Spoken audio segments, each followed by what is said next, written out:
G'day everyone. If you've got yourself one of these 3-in-1 sheet metal working machines, it's a roller, a brake, bender and a shear. Really handy they are. I use this pretty often.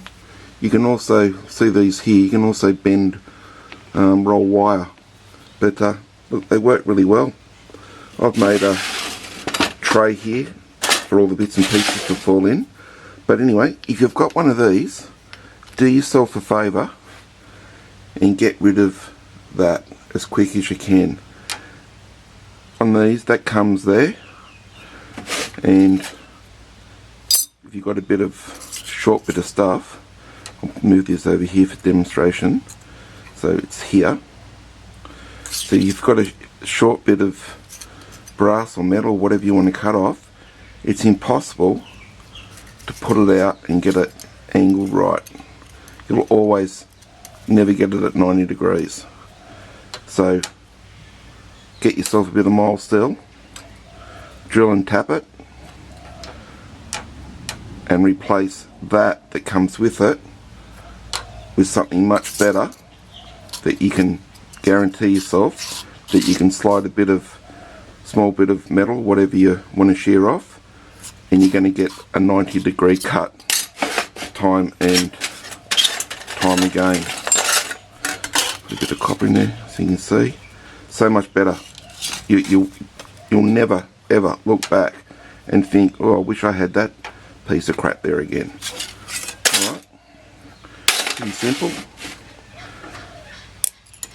Just use a small square when you're putting it on.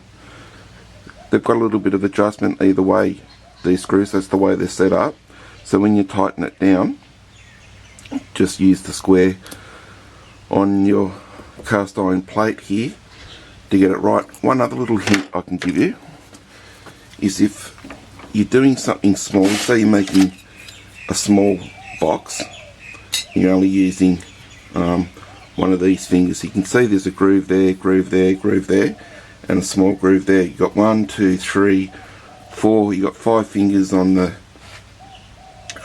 brake there. Say you just want to use that size and you want to take these out. When you loosen these Allen keys off, simple, you just back them off. These will fall down. To set them all up again is a bit of a pain. What I use is just put a piece of wood there, bring that up, that'll push them all into place, push them all tight so they're smooth. While you're holding that up, just tighten them all up, then drop that down, remove your little tiny bit of wood, and you can run your finger along there and they're all perfect.